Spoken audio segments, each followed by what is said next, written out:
aproveitar aqui um versículo que já estava aberto, que eu li ontem, Salmo 19.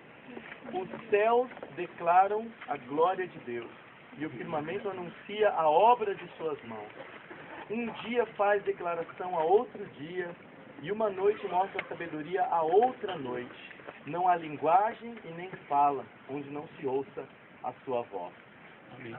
Se a gente quiser perceber as evidências, a gente percebe a criação de Deus. Mas depende quais são os pressupostos que eu tenho na minha mente. Por exemplo, uma vez eu fui no Museu de Nova York, no Museu de História Natural, e lá tem uma parte que eles recortaram de uma rocha grande, eles recortaram do jeito que estava lá.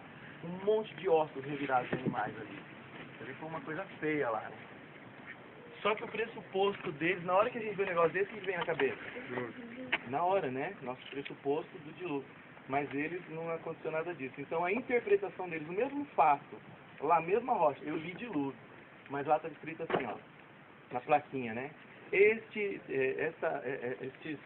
fósseis provavelmente são referentes a animais que vinham beber água numa fossa e provavelmente não conseguiam sair e ficavam presos e morriam lá mesmo. E um dia veio alguma enchente e misturou os ossos. Então entrou enchente aí também, mas tentando interpretar de outra forma. Local ali, né? Então, Deus deixou evidências na natureza para a gente ver, mas depende qual é o meu pressuposto, como que eu vejo, o que aconteceu no passado. Eu tenho certeza que Deus vai nos iluminar hoje com a aula do professor Naor para a gente entender um pouco mais. Eu quero ler só mais um versículo. Paulo escreveu para Timóteo. Timóteo era um jovem pastor da época. E Paulo estava preocupado com algumas ideias que eles já estavam recebendo na filosofia grega, platônica e tanta coisa. E aí eu quero achar que o finalzinho de 1 Timóteo, ele dá uma instrução que serve para nós também hoje. Estou chegando lá. 1 Timóteo. Finalzinho de Timóteo. Ele fala para ele tomar cuidado com a falsa ciência. Não é interessante isso? 1 Timóteo capítulo 6, ele praticamente termina o livro falando para Timóteo tomar cuidado com a falsa ciência. 1 Timóteo 6, versículo 20, ele fala assim: Timóteo, guarda o depósito que te foi confiado, a fé que ele aprendeu, tendo horror aos clamores vãos e profanos e às oposições da falsamente chamada ciência. Olha que interessante. As oposições da falsamente chamada ciência. A ciência, se ela tenta tirar Deus da história, é uma falsa ciência. E olha o que ele fala ainda. Ele termina o livro assim, 1 Timóteo. As oposições da falsamente chamada ciência, a qual, professando alguns, se desviaram da fé. Então, ele fala, guarda o que você tem, é o pressuposto. Guarda o que você tem. Cuidado com as oposições da falsa ciência. Porque alguns, abraçando ela, se desviaram da fé. Não é isso que a gente está assistindo hoje? Não é o que a gente está vendo? No ônibus, conversando com alguns, eu vi alguns falando que conheceram alguém que era da igreja, mas ao ir para a faculdade e ouvir tanta evolução, cedeu, desviou-se da fé. Então, que Deus nos alimente hoje, ao a gente poder ter esse pressuposto e poder enriquecer ele com conhecimento baseado na fé e na criação. E aí ele termina falando assim, que a graça seja contigo. Então, nós somos novos Timóteos. Nós somos jovens. Eu sou jovem. O pastor Naor é jovem, professor? Eu sou jovem. Jovens, defensores da fé, e a gente tem que guardar isso que nos foi dado. E continuar estudando e aprendendo ciências, mas vendo Deus nelas, com o pressuposto da criação. Então eu queria cantar um hino com vocês, um hino conhecido pela maioria, ou por todos, se possível, para a gente poder fazer uma oração e ter essa aula. Eu pensei no famoso Lado a Lado, ou Mansão sobre o Monte. O que vocês preferem? Todo mundo conhece Lado a Lado? Ou um que vocês conhecem, que todos conhecem. Mas aí acho que é tempo Lado a lado, tá bom? Quem que dá um som bom? Primeira dama. Sempre do meu lado. Sabe o que eu estou me sentindo aqui, ó? Quando Jesus ensinava os seus discípulos. Sermão do Monte. Lado a lado aqui, crendo em seu amor, adorando o Rei, Senhor, avançando em fé, movidos pelo amor, Deus nos acompanhará.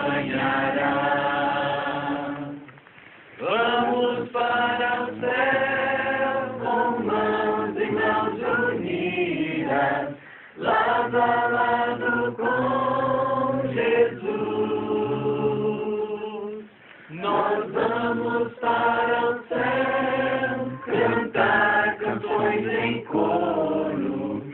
Eu e você vamos lá.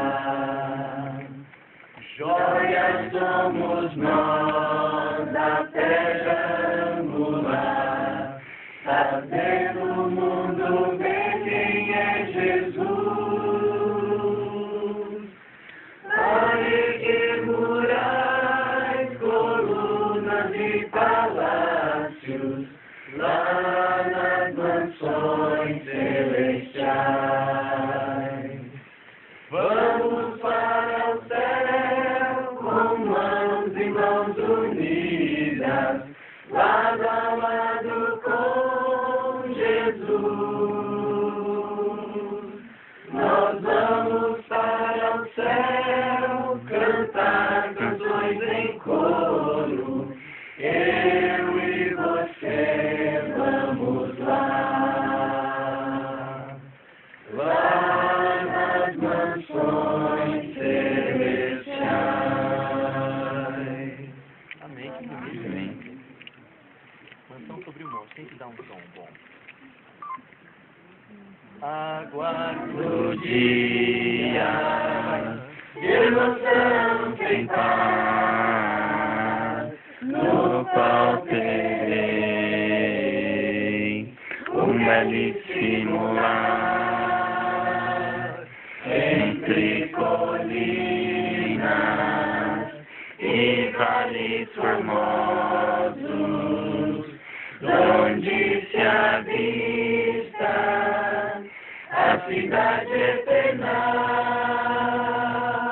Terei uma casa no alto do monte, com flores lindas por todo o jardim, aves cantando nas copas frondosas, rejubilando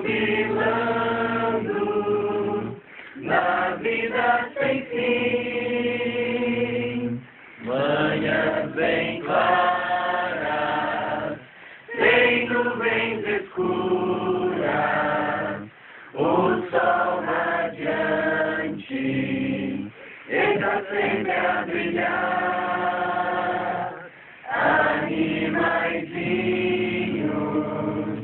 sem sustos temores, entre crianças, a correr e a brincar. Tem uma casa no alto do monte, com flores lindas por todo o jardim, aves cantando nas copas frondosas, rejubilando na vida sem fim. Senhor nosso Deus, nós te agradecemos pela preciosa promessa da restauração de todas as coisas pelo sangue de Jesus. Nós acreditamos, Senhor, que o Senhor vai restaurar não apenas o nosso corpo, o nosso caráter, nossa natureza, mas vai restaurar a terra também. Amém. Pai querido, esteja conosco enquanto nós meditamos nessas aulas, que nós possamos imaginar tudo o que aconteceu no passado, que isso possa ajudar a alimentar a nossa fé em Ti, que continuemos aprendendo as ciências naturais, nós precisamos delas também, que continuemos usando todas as medições, todas as equações necessárias, mas que ao especular sobre o passado, que a gente possa imaginar que a Tua palavra, ela nos deu o norte, e nós podemos saber o que aconteceu no passado e o que vai acontecer no futuro. Amém.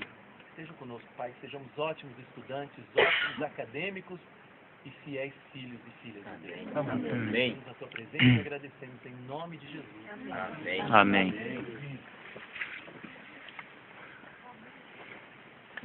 Bem, para mim, esse ambiente é bastante familiar. Como geólogo, a gente tem o privilégio de conhecer as rochas através de escavações artificiais feitas pelo homem. E uma dessas é essa aqui. Ou um corte de uma estrada. O Brasil é um país tropical, e clima realmente onde a umidade, o calor, favorece a transformação da rocha rapidinho. Vocês podem olhar para o lado, essa parede aqui ela está praticamente lisa, mas tem algumas plantinhas já crescendo. Do lado de lá fica até mais interessante, talvez tenha mais umidade lá. Então, ela está desativada. Essa cavidade não existia, né? E foi sendo realmente retirada essa rocha. Praticamente quase toda a finalidade dessa escavação é você tirar blocos grandes como esse, que são transportados, o desmonte é fogo, né? Tem explosivos, e depois tem lá em cima as britadeiras que vão realmente britando a pedra e ela vai realmente ficando no tamanho adequado. Tem britas de todos os tamanhos e vai para a construção civil, né? Seria a principal aplicação dessa rocha. Mas vocês vão hoje entender que essa rocha que estamos vendo aqui é a rocha talvez mais abundante que existe na superfície da Terra. Eu estava vendo, você falando de belezas naturais, né? Isso aqui realmente é uma coisa perigosa. Às vezes alguns colocam em Nova Terra cascatas, cachoeiras, né? Eu acho que é uma coisa que a gente aprendeu a apreciar, mas se você estiver na beiradinha da cascata lá em cima, você está correndo risco, né? A gente às vezes olha uma foto de o que já esteve no lago da Suíça, né? E o Mont Blanc lá na frente, ou uma montanha nevada, aquele lago azul, aquelas plantas com cores avermelhadas, amareladas, né? Outono na Europa, você fica encantado, né? É um cenário perfeito. Mas espera aí, aquela montanha lá de gelo, vai estar em cima dela, fica lá bastante tempo em cima dela, né? É um visual que agrada, né? A gente se acostumou, né? Exatamente, acha bonito, mas são coisas perigosas, coisas desconfortáveis. Então, como que era a Terra antes do pecado, o Éden, não é? Era um relevo suavemente ondulado, né? O Hort nos ajuda a entender um pouquinho, né? Aquela coisa plana, né? Que estavam algumas colinas suaves, né? Algumas mais altas, outras mais baixas, que a gente vê muito no relevo de Minas Gerais. Quem é alguém de Minas Gerais aqui? Tem lugares muito bonitos, né? Quando você passeia nas estradas, né? Você vê que tem casas mais em cima, o gado pastando, é um relevo suavemente ondulado, né? As grandes cordilheiras não existiam, né? Elas apareceram depois, né? Durante a grande catástrofe. Então, mesmo numa situação como essa, a gente vê a vida como ela é exuberante, né? As plantas como elas crescem, né? Cresceram lá naquela parede vertical lá, né? Aquilo estava como aqui, ó, sem nada, né? Em pouco tempo a vegetação cresce, né? Então, o mundo foi muito modificado. A geografia que existia antes, até a localização do Éden, tudo isso se perdeu. Mas falam aí, o rio Tigre e Eufrates não eram os mesmos? Não, o nome foi utilizado, né? Mas o local totalmente distinto, tudo foi modificado, né? A superfície da Terra foi transtornada. Para mim, a Terra, a partir da grande catástrofe, ela entrou num prazo de validade. Vocês estão me ouvindo lá atrás? Mais ou menos. Ou seja, eu acho que essa deterioração que está ocorrendo na Terra não é só ação antrópica. Todo mundo fala aí, os ecologistas radicais aí, o homem que está alterando o clima, parte explica, parte não. Né? E eu creio que as coisas estão recrudescendo, exato. Você viu aquele gráfico que eu coloquei ontem, né? Mas eu creio que boa parte disso é resultado de consequência natural, especialmente depois do dilúvio, que a Terra ficou realmente modificada, né? Não era mais a mesma. E eu acho que Deus, de alguma forma, exerce seu poder mantenedor, e esse poder está se retirando aos poucos. Então as coisas começam a ocorrer de maneira mais frequente. Não é que Deus está provocando esse ou aquele acidente. Alguns falam que é a mão de Deus, lá na Indonésia e tal. Não. Os terremotos que ocorrem, não. São efeitos secundários, terciários, né, do que ocorreu no dilúvio. As grandes placas tectônicas continuam se movimentando ainda, poucos centímetros por ano, mas é o suficiente para gerar tremores. Ou seja, você tem a placa, por exemplo, da Nazca, e a placa, Nazca não, seria da América Central, do Caribe, e a Califórnia. Lá tem a falha de San Andreas. Né? Alguém já esteve em São Francisco? Né? Se você de avião, você consegue ver realmente a falha perfeita. Né? Dá pra ver, né? Exatamente. É um lugar onde o Pacífico, a placa pacífica, está subindo, né, em relação à placa norte-americana. Então é uma região de falhas transcorrentes. Então o que acontece? Essa placa pacífica, ela está ativada, ela se movimenta nos centímetros por ano. Só que você tem a resistência, né? São placas enormes, ela vai se movimentar. Só que as tensões estão acumulando. O engenheiro não está entendendo o que eu estou falando, resistência materiais. Né? Vai aumentando, aumentando. Chega uma hora que essa tensão, a rugosidade, a falha, a fratura, o atrito superado, então desloca. Ocorre, até em inglês nós chamamos de stick slip, ou seja, você tem um movimento que para, depois vai. O ideal, quem mora na Califórnia, é todo ano ter um terremotinho de 1 grau, 2 graus na escala Celsius. Maravilha. Não tem que ser só, né, uma tontura assim, mexe um pouquinho, coloca uma bolinha de gude, ela vai e volta. No prédio de 50 andares é um pouco mais, né? É o feito pêndulo, né? Quem está na avenida não sente nada, quem está no último andar, né? Só percebe em cima. Mas esses terremotos, então, eles liberam essas tensões acumuladas. Agora, passa 1 ano, 2 anos, 3 anos, nada de terremoto. Na hora que liberar a tensão elevada, o movimento é maior, 7, 8 escala Richter. Né?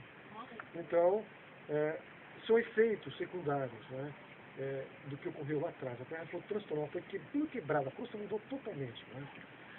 Então, eu acho que Deus está se afastando gradualmente, e a gente vê o mundo como é que está.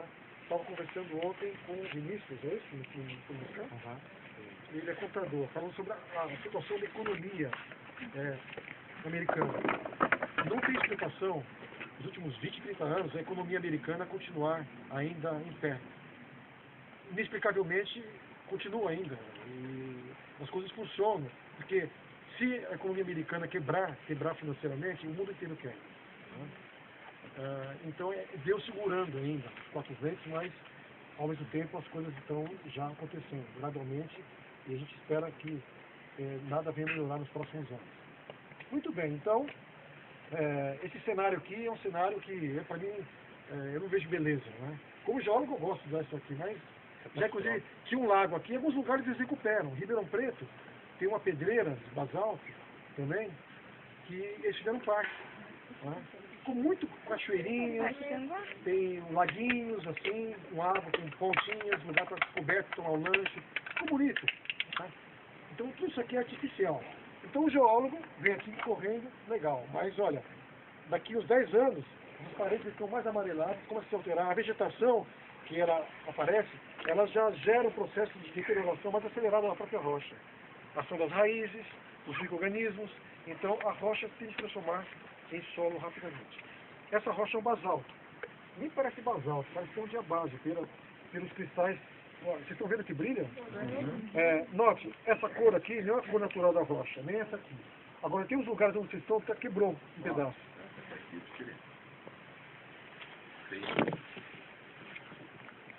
É uma fratura. Uma fratura e a fratura está preenchida por um material diferenciado. Talvez seja até calcita, né? Camada de cal.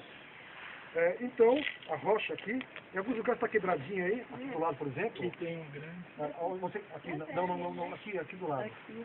Isso. Você vê que é diferente do lado de marronzado ainda. Então, a cor da rocha mesmo é essa aqui. Né? É uma rocha, era lava vulcânica isso aqui, essa lava que resfriou, né? E isso aqui não tinha nada, né? Isso aqui é uma superfície, fizeram esse buraco artificial. Só que em alguns lugares, os próprios rios no passado, e água, acabou provocando erosões e expondo paredes, né? Você vai em Vila Velha, então aqueles formatos, o cálice, etc., é ação, depois de ocorrer a sedimentação, a água e o vento esculpiram aquilo lá naturalmente. Né? Só que parou, né? Isso ocorreu mais no passado. Então, essa rocha aqui é uma rocha de origem vulcânica, né? E ocorre em várias partes do mundo.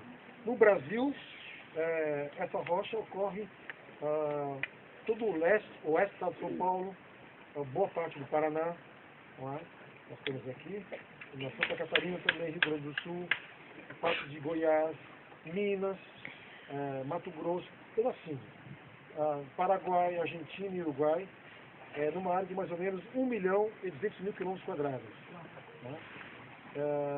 E nessa região, onde o clima é quente, essa rocha com o tempo, não só essa coloração desaparece, fica mais amarronzada, vai modificando, de repente vai virando solo. E no passado, há poucos milhares de anos atrás, essa rocha exposta aqui na América do Sul, pelo clima tropical, ela foi se alterando e transformou-se em um solo maravilhoso, chamado terra roxa, que é o Latossolo. produto de alteração intempérica dessa rocha. Por que é um solo bom? Porque tem muitos minerais com macronutrientes, né? Tem só potássio, magnésio, cálcio, né? E que são importantes como micro, macronutrientes da flora. Então, essa rocha, ao se alterar com o tempo, ela se transforma no solo. Nos Estados Unidos, visitando a formação geológica de basalto, Rio Columbia, que fica no estado de Washington, né?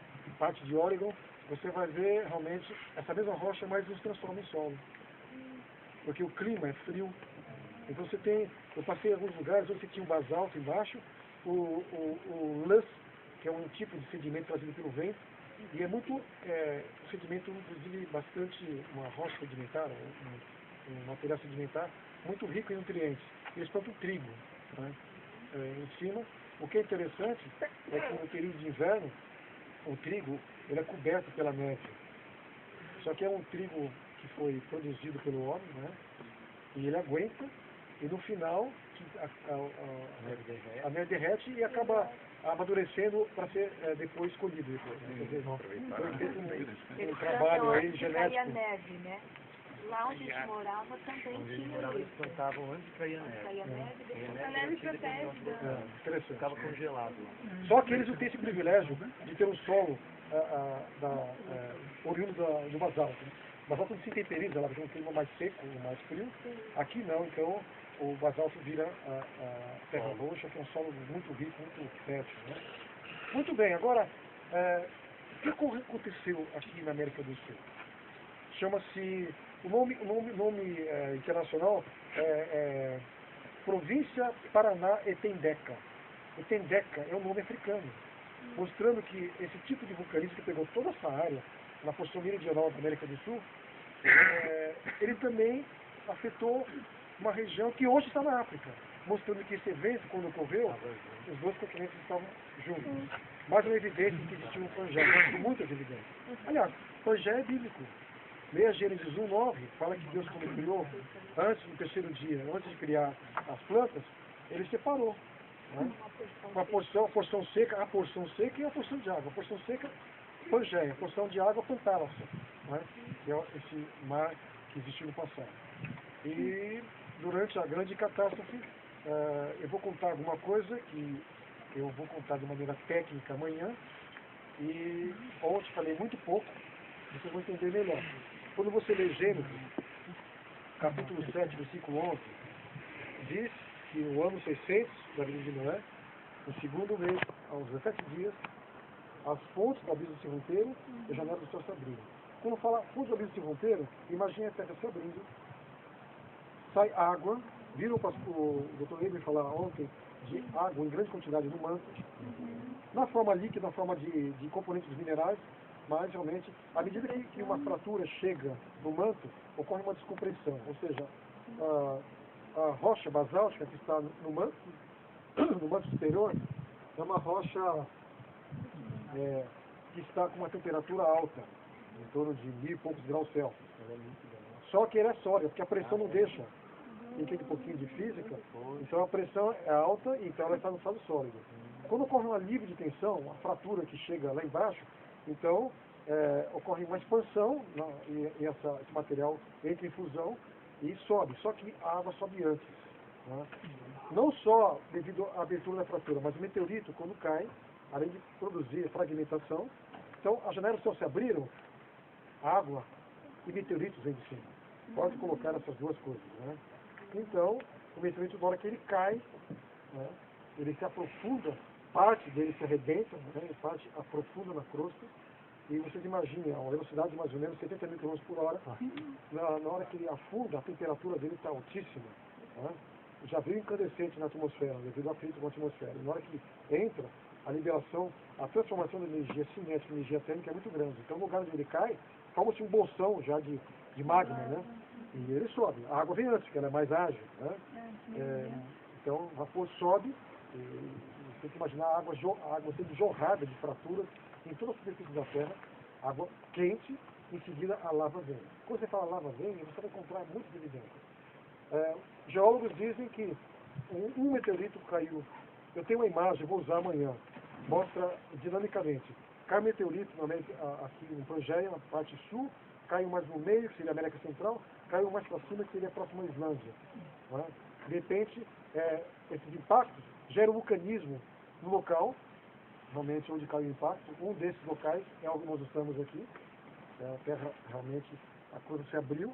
E o que veio de magma, não é através de um orifício, um vulcanismo, não. São fissuras que se abriram. E essas fissuras, quando o magma sai, lava é o magma que chegou na superfície. Muda de nome. Né? Então, quando está embaixo, é magma.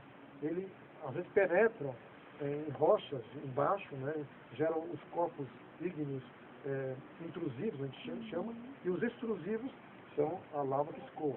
Então, você tem que imaginar derrames, Islândia, Havaí, derraminhos pequenos. Derrames, você vai num afloramento, você consegue identificar. Aqui é a base do derrame, aqui é o topo. Por quê? O derrame de lava, quando escoa, né, a parte que fica em contato com a atmosfera sofre um choque térmico. A lava 1000 graus Celsius, a atmosfera 20, 30 graus. Então a parte de cima, ela está inclusive quando ocorre, a lava sai, a descompressão do magma lá embaixo faz com que gases sejam misturados com a lava. Quando o derrame escoa, então os gases estão saindo, né, do derrame escoamento. Você vê aquelas fumaças, né, na lava escoando nos filmes, né? E só que rapidamente a parte de cima do derrame ela se cristaliza, choque térmico, 1000 graus, 20 graus, e ficam alguns orifícios, buraquinhos do gás que escapou, mas ela já se solidificou. E o que está embaixo dessa casca fica no estado líquido ainda. Não é? E os gases que tem, eles sobem e encontram aqui já uma crostinha formada.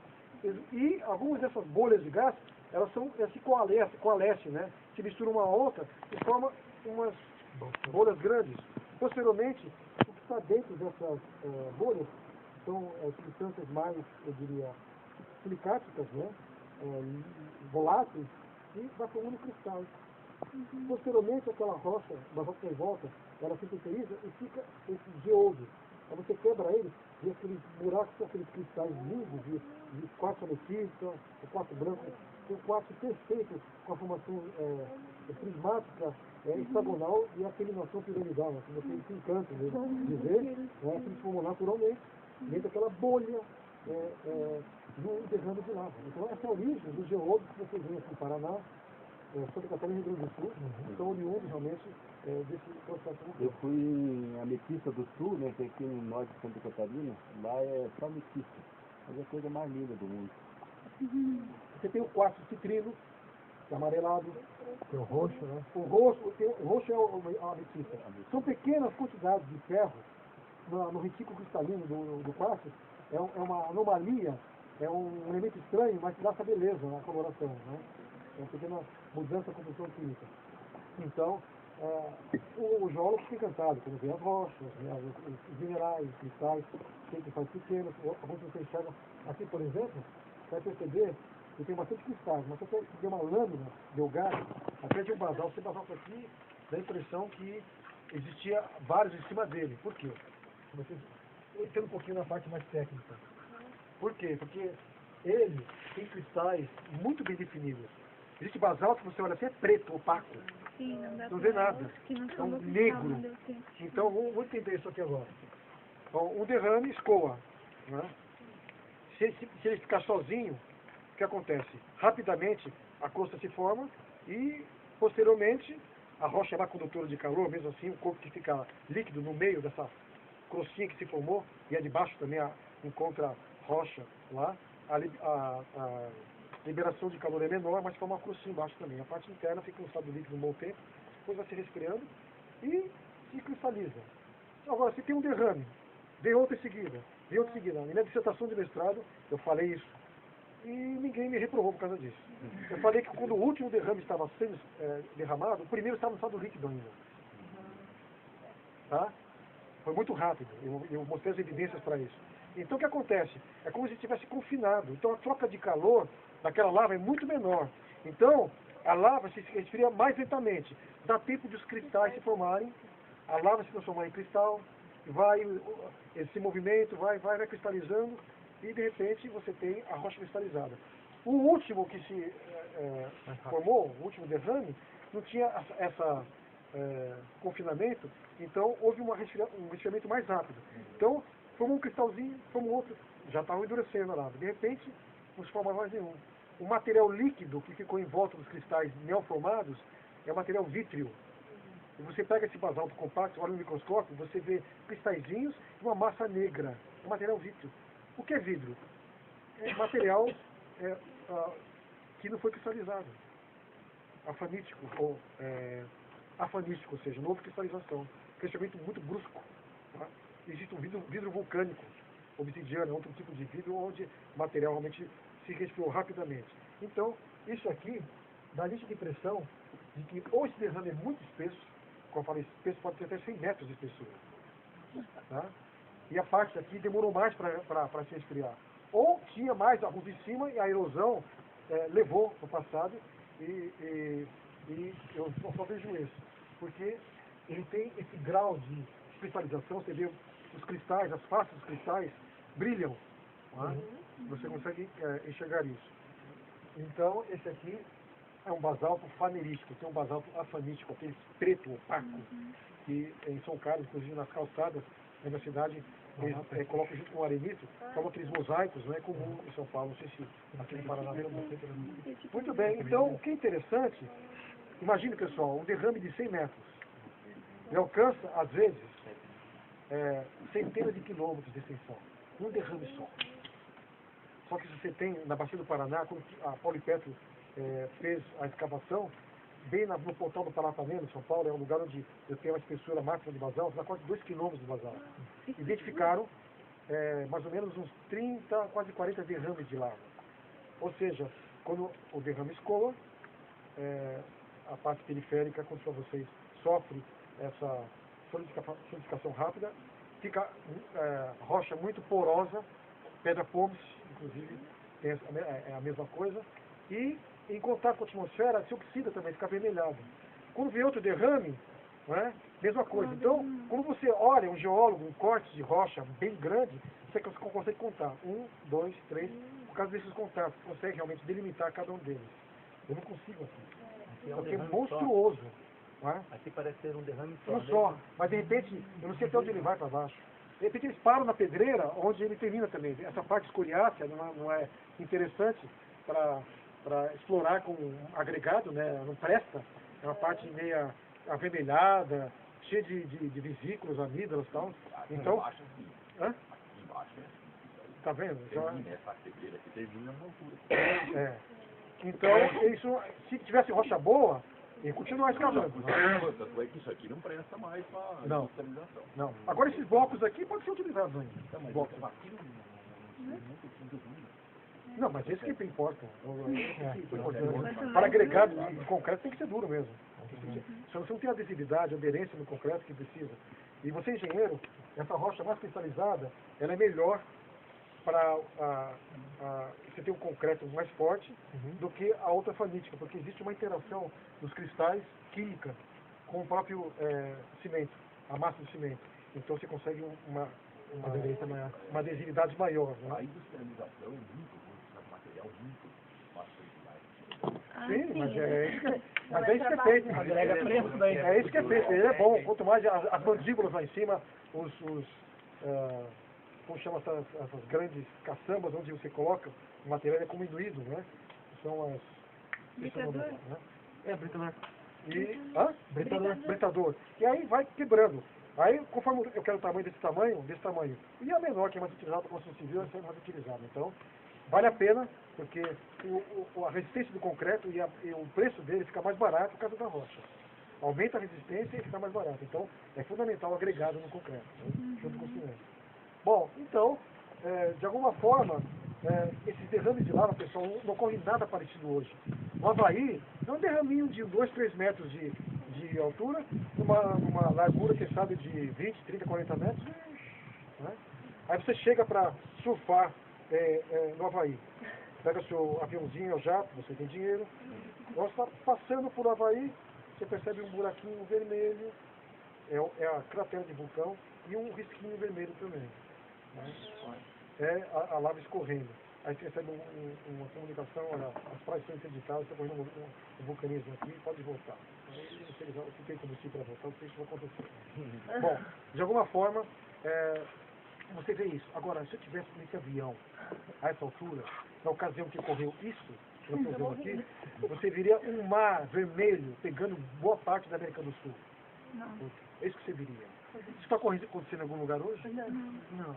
Só que a rocha é a mesma.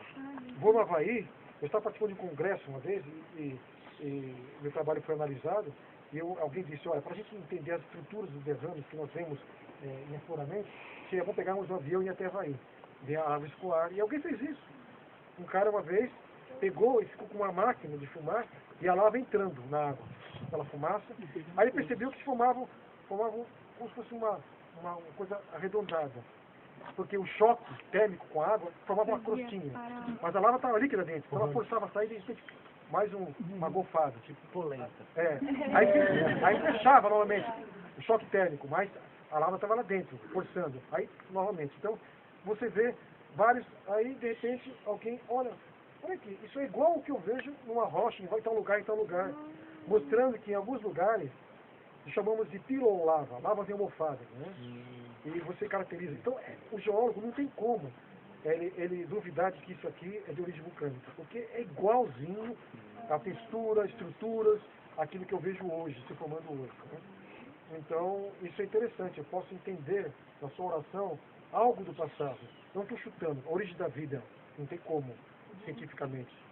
Algumas coisas eu vejo que ocorrem hoje e pode me ajudar a entender o passado. Só que a rocha é a mesma. Agora, a maneira como ela se manifestou é totalmente diferente. Sim. Que bom. Então, mas é só isso. Os meteoritos caem em toda a Terra. Eu não coloquei esse mapa ontem. Alguém já assistiu, parece, viu um mapa global com as manchas vermelhas. São chamadas as grandes províncias ígneas. Tem várias no mundo inteiro. Tá? São meteoritos que caíram. Tá? É como se fosse a marca dele. E a lava, onde ele caiu, a lava aflorou. Só que os geólogos falam dessas províncias, são monstruosos. Se uma dessas, que seria capaz de extinguir a vida em uma região bem grande, você vê na Islândia, por exemplo, em 1783, houve a chamada erupção Laki. Você vê lá o que provocou. Era uma fissura com 27 quilômetros. Só que ela não estava toda aberta para o vulcanismo. Parte dela, 130 vulcões alinhados.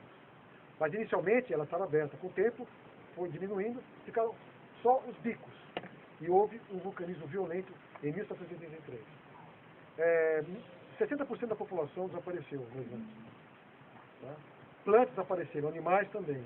E a fumaça e os gases foram para o céu, como ocorreu em 2010, que o vulcão da Islândia apagou os aeroportos da Europa.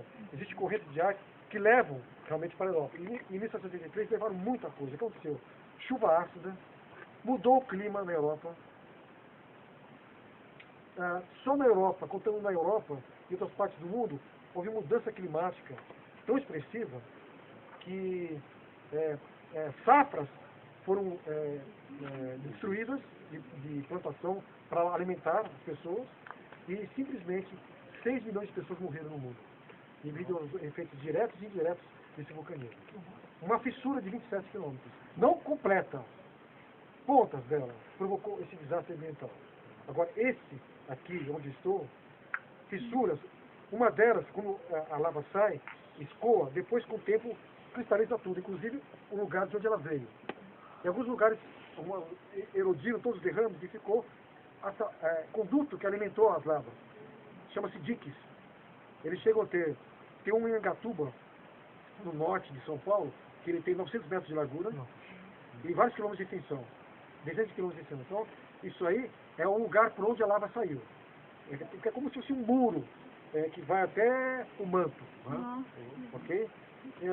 Então, você percebe que tem vários diques aqui. Ó, você vai na praia de Joaquina. Quem já esteve lá? Ok. No Brasil inteiro, no litoral do Brasil inteiro. A Joaquina é interessante. Você entra, passa pelas dunas lá, pega o canto esquerdo da praia, de repente você vê uma rocha granítica do lado direito, uma do lado esquerdo, e no meio uma rocha preta, bem escura, parecida com essa. No nível inferior, você vê aqui é uma rocha, aqui é outra, e no meio é um dique. Ele pode ter 1 centímetro, 2 centímetros, 20, 2 metros, 20 metros. Lá deve ter uns 2, 3 metros. É um dique. Uma fenda estava lá e esse material subiu. Depois, com o basalto, ele se intemperiza mais rápido que o granito, então formou essa cavidade onde ele está. Então eu estava olhando lá, o pessoal que está olhando aqui, né? O geólogo não tem aproveitado as oportunidades. Então, tem fissuras desde pequenas, até milimétricas, são secundárias de fissuras maiores, né? Tá? Até uma fissura, pessoal, ela tem um tamanho que você não imagina. Essa fissura, originalmente, ela separava a África da América. Das Américas. E a parte do norte também. Ou seja, toda a América do Norte, Central e Sul, da Eurásia. Então, essa fenda, o meteorito caiu aqui, caiu lá, formou isso aqui, formou na América Central, formou na Islândia, mas, como resultado desse impacto, uma fratura ligou com a outra e formou uma grande. Essa fratura hoje, sabe onde ela está? Ela existe ainda. Está no meio do Oceano Atlântico. Cordilheira. Cadeia mesoatlântica. Ela atravessa desde lá da Antártida e vai até passa a Islândia e vai até lá em cima. Tá? O único lugar ativo dessa grande fenda é a Islândia. Está em cima dessa fenda. Tá? Então, essa fenda se abriu e através dela saiu lava basáltica. E começou a se formar o assoalho do Oceano Atlântico. Então, só que é um vulcanismo diferente, né? Como aqui, saiu várias fissuras, sai a lava. À medida que saía a lava, havia uma certa... o material saía, dava uma paradinha. Posteriormente, esse magma estava ativo lá embaixo, uma câmara magmática linear, com uma extensão de apenas 15 mil quilômetros. Então você está agora vendo a descrição de um vulcão linear de 15 mil quilômetros de extensão. Tá? Imagine os transtornos ambientais que ele provocou. Okay? Assim que termina esse derrame aqui, que essas rochas que nós estamos estudando, começa a abrir o Oceano Atlântico. Isso dele.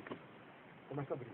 É como se todo esse processo aqui da América Central, ele se concentrasse agora não em pontos das áreas continentais, mas numa região enorme, uma grande fissura, que hoje é o Oceano Atlântico.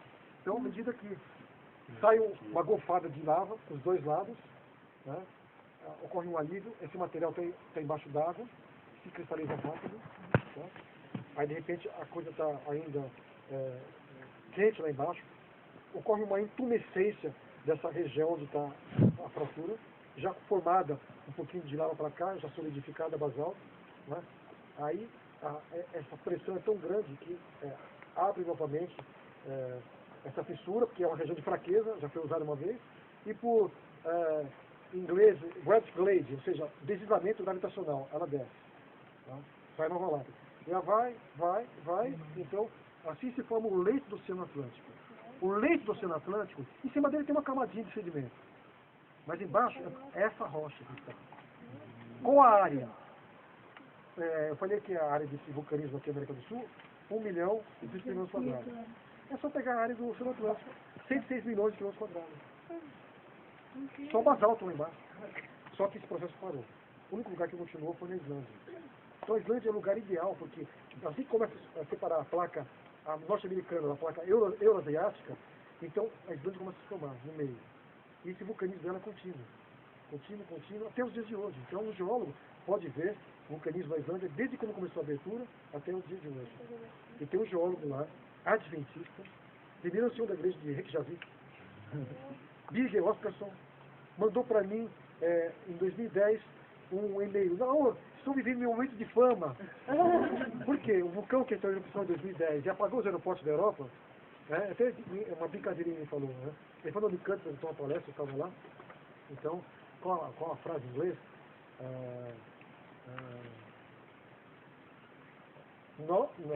No cash, but ash. Ou seja, nós não mandamos dinheiro, mas mandamos cinzas. Eles estavam devendo. A situação financeira da Islândia está precária, dos países nórdicos, né? Então eles estão ruins financeiramente, estão devendo para a Europa. Então, nós não temos dinheiro, mas cinza temos, calma aí, né? Prejuízo de 2 milhões de dólares na Europa por causa desse gás, né? Então, esse vulcão que entrou em erupção e apagou os aeroportos da Europa, ele é o mestrado do Bigger. Então ele até previu, se ocorrer um novo terremoto, um novo vulcanismo vai ser aqui, e acertou. Então, Discovery, Channel, National Geographic lá, ele lá. Ele é um garotão, tem 30 anos, né? Ele parece aquele filme, como chama? Avatar. Ele tem o olho bem puxado, assim, loiro, ou separado, é alto, forte, né? Muito simpático. A mãe dele ficou viúva, ele tem mais 2 irmãos, e ela teve a felicidade de encontrar um pastor adventista brasileiro. Então o Bigger e os irmãos vieram para o Brasil, ficaram no IAMG um bom tempo, tá? E ele, por algum motivo, resolveu fazer geologia em Reykjavik, fez o mestrado, e quando estava iniciando o doutorado, alguns alunos de pós-graduação chegaram assim, isso pode acontecer em qualquer lugar, até na Federal aqui do Paraná. Nós conhecemos o Bigger, ele é um criacionista. Então não vamos permitir que um cientista tenha um título nessa prestigiada universidade com a cabeça dele. Tentaram impedir ele fazer o doutorado. Acho que o orientador dele, está tranquilo, eu conheço o Bigger. O cara é terra. Ele é muito bom. Então você quer ser valorizado, quer ter o sábado livre, né? Quer ser respeitado na universidade, como cristão, seja um bom estudante, um bom aluno. Tá? Isso ajuda bastante. Então o Big é uma luz. Só que ele falou para mim agora, nós aqui adventistas, a Europa faliu espiritualmente. Às vezes está comodidade, conforto, mundanismo, secularismo, materialismo, humanismo, um pouco de tudo aí. Tá? Então, ele foi escolhido primeiro assim, ó, o que eu faço agora? A igreja está longe. O pastor, que é o mais consagrado aqui, ele leva o pessoal para bater uma bolinha e passa o dente sabotagem. O diretor JA, ele dorme com a namorada e gosta de beber braçudo, né? É o melhor que tem. Meu Deus. Então, veja a igreja como está aí fora. Tá? Então, vocês que estiveram lá fora, sabe o que eu estou dizendo, realmente, isso. Nos Estados Unidos não, nos Estados Unidos você tem lugares bem longe e alguns lugares extremamente conservadores, mais do que a gente. São lixos, né? Ainda em alguns lugares. Mas, eu falei ontem para vocês, ele publicou um artigo na Journal of Volcanology. É o melhor jornal sobre vulcanologia. Então, o primeiro autor. Né?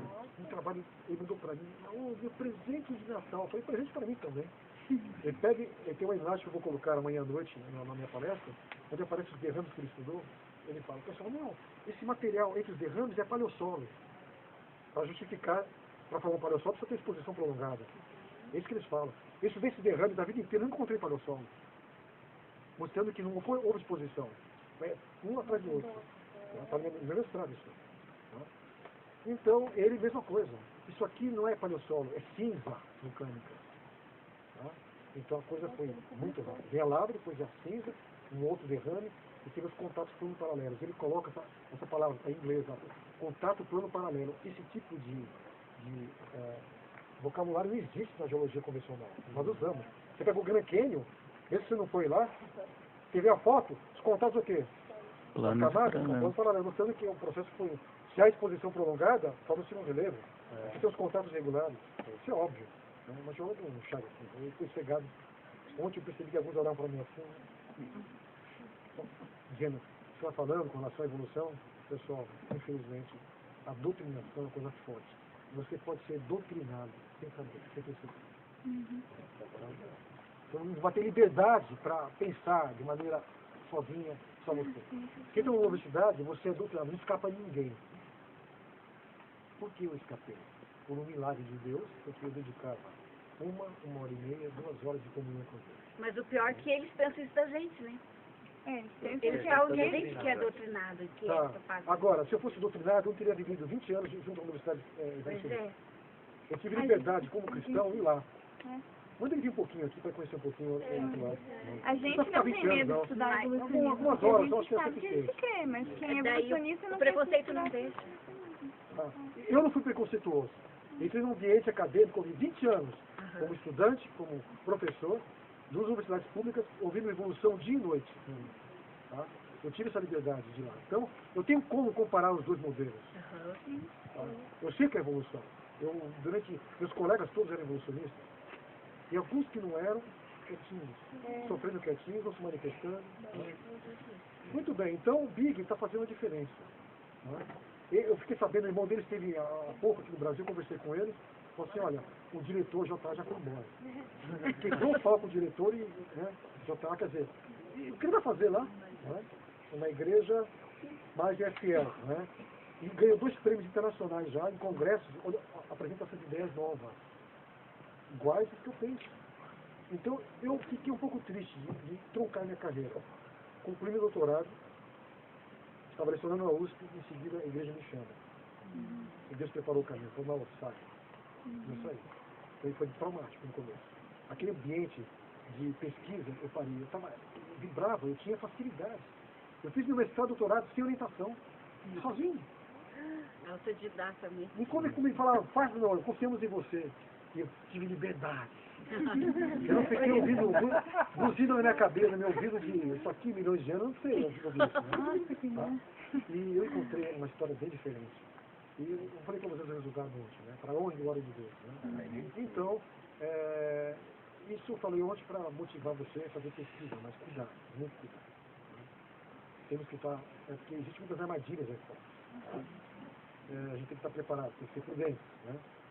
Bom, então, o Big estuda lá essa sequência, desde a abertura do Oceano Atlântico Norte até a situação de hoje. Tem todos os derrames lá. Ele pode estudar todos eles e perceber que o que ocorreu no passado não tem nada a ver com o que ocorreu. Hoje tem um pontinho aqui, um pontinho lá. Tem até algumas fissurinhas de 100, 200 metros. Né? É interessante. Putz, pega aí na trecho da fissura gigantesca que existiu no passado. Né? E a maior delas, né, está hoje cicatrizada, é a grande cadeia mesoatlântica. Ela tem mais ou menos 3 mil metros de altura, 3 quilômetros de largura, tá, lá embaixo.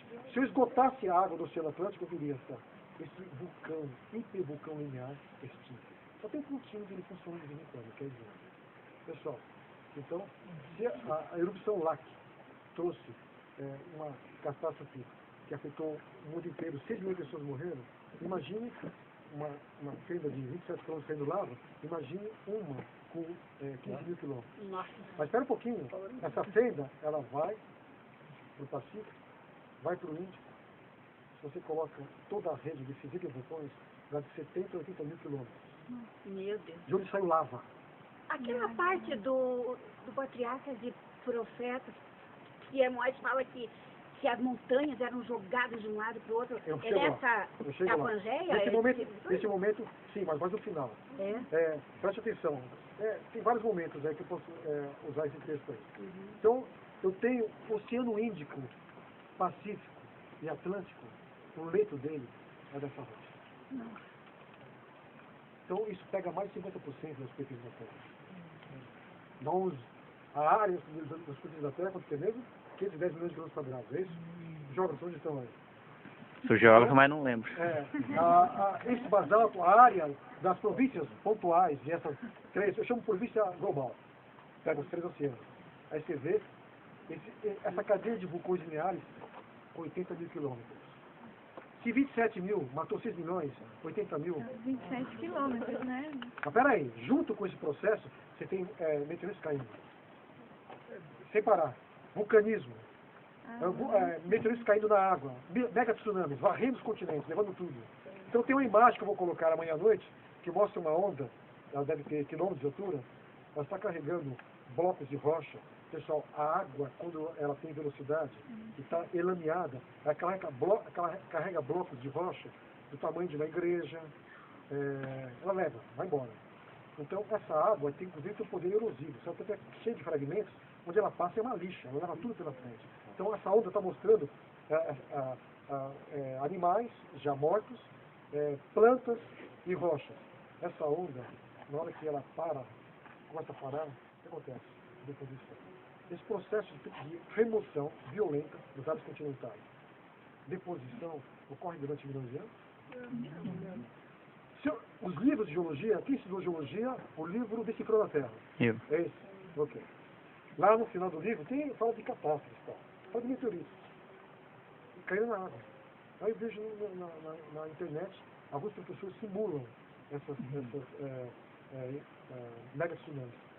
É uma maré que vai e volta. Transgressão marinha e regressão. Cai no mar, olha, presta atenção. Estudos mostram que o meteorito, quando ele cai no mar, a onda que vai se formar tem a altura da espessura d'água.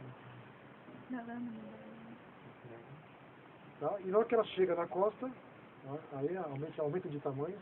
E vocês viram o que aconteceu com a onda que atingiu o Sudeste Asiático em 2004. Apenas 230 mil pessoas morreram. Então, os geólogos, a mente uniformitarista deles, coloca uma varazinha que vai e vem para esses mega tsunamis. Não, eles destruíram a Terra. Se eu colocar uma foto, só uma imagem, um cenário imaginário de uma onda que eu vou mostrar amanhã, carregando todos os sedimentos, animais e tudo, já acaba com o livro inteiro de geologia. E tem que ser reescrito. Eles não vão colocar essa imagem, nunca. Então, eu fico triste, eu falei isso ontem, meio assim, com energia. Como a geologia se afastou da verdade científica. Está longe. O uniformitarismo acabou com a geologia. Então, o geólogo vem a coluna geológica e conta uma história totalmente diferente do que realmente aconteceu. É trágico. Dinheiros, laboratórios sofisticados, quantas teses, quantos livros foram escritos, quantos TCCs, quanta gente dedicou uma vida inteira. Porque não é mais a ciência, é a filosofia que eles têm defendido. Não, mas Direcionado, a né? mistura de ciência com a filosofia é tão bem feita, a harmonia é fantástica. E convence todo mundo. Ele esteve nesse ambiente. Você vai fazer uma pergunta? O Teixeira estará lá, eu acredito, amanhã, que é o autor do livro Decifrando a Terra. Vai estar lá amanhã? Provavelmente, porque ele é professor da Federal, né? Vai estar lá? Eu vou ver o nome dele. Poderá. Não tem problema. Porque eu sabia o nome dele. Não, aí que tá. Teixeira. Se ele tiver que falar, eu tenho que mudar minha linguagem. Eu tenho que falar pra ele. Tá? Os outros que viram. Já tem um já, né? Como que é o primeiro nome dele? Agora não vou lembrar, né? Vem cá, pessoal, me ajuda então. Amanhã dizer quem tá aqui, me fala aí. Mas eu quero saber. Eu tenho que me ajudar. Ali é o ninho, né? Então, é isso que eu tô Ele tem pensado nesse ninho várias vezes. E eu sei que alguns estão fazendo, continuam fazendo, orando por mim.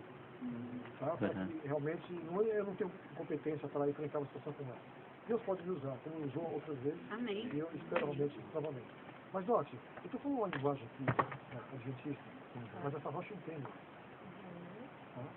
Essa coisa de achar que uma pessoa que tem uma mente religiosa, ou cristã, ela não tem capacidade de fazer ciência, ela tem a mente bitolada, é exatamente o contrário. Eu não vou ser irônico e falar que eu penso ao contrário em relação a ele. Né? Eu não sou maldoso. Né? Mas acontece isso. A mente deles está cegada. Está fechada para algumas realidades. Tá? É triste verificar.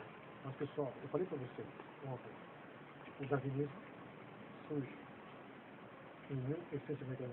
Eu tenho um sermão preparado. Espetáculo paralelo. Eu tenho as 3 mensagens evangélicas sendo divulgadas e outras 3 mensagens simultaneamente sendo divulgadas. Marxismo, kardecismo e darwinismo. Isso não é coincidência. Isso são 2 protagonistas trabalhando, porque chegamos no fim. Deus tem um recado para dar. Esse espetáculo paralelo começa lá em Gênesis. Não faça isso. É uma prova de amor e de confiança. Se você quiser, você vai morrer. Quase simultaneamente, não vai morrer não. Aí você vê essa contrafação sempre, às vezes simultaneamente. Monte Sinai, Deus dizendo, escreve nas tábuas, este é o Deus que tirou do Egito, não terá Deus diante de mim. Na mesma hora, simultaneamente, um grupo de pessoas, menos os levitas, estão em volta de um bezerro dizendo, esse é o Deus que nos tirou. A contrafação, às vezes, ela vem simultaneamente. Você sabia que Lutero foi contemporâneo de Nostradamus? Deus suscita um homem, alguém que para mim espera um pouquinho. Eu preciso conseguir alguém que trabalhe para mim, para apagar um pouquinho os efeitos desse cara aí. Quem é mais famoso hoje? Lutero ou Nostradamus? Nostradamus. Viveram mesma época. Um foi usado por Deus. E o livro de Nostradamus? Que besteira falar que ele fez profecia, não nada. Ele escreveu de maneira enigmática, vários idiomas, aquela coisa confusa, subjetiva, você interpreta do jeito que você quer.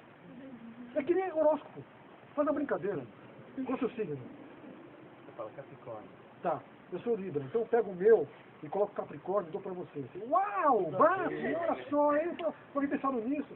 Uma linguagem subjetiva, generalista, né? Acaba dizendo qualquer pessoa. E alguns ainda acreditam no horóscopo. Aqui não, né? Mas hoje em dia tá mais no É moda. uma maneira de ouvir uma voz com conforto, aí pra sentir melhor. Tal. uma autoajuda. Dia favorável ao aborto, dia favorável ao aborto. Professor, hoje está mais na moda dizer que você é espiritualista ou que você acredita em horóscopo, nessas coisas, até mesmo do que falar que você é cristão. As pessoas evolucionistas acham mais bonitas dizem isso. Ah, não. E hoje, sabe o que acontece? Não tem mais aquela... Você pode acreditar no que você crê, respeito o meu, tal, vivemos bem. Desde que não seja cristão. Se você falar mas abertamente até, que é tudo bem, cristão... você pensa dessa maneira, tal, o que vai fazer, né? Mas Bobinho, vamos lá. né? Então, coitadinho. pessoal, não se esqueçam de uma coisa. Os pais da ciência moderna, ele colocou lá a figura, ele se colocou no meio lá também, né? Ele podia ter evitado isso, né? Tá? Mas ele é muito bom. Ele é muito bom. Mas você vê lá, aquele pessoal, eles foram os fundadores da ciência moderna.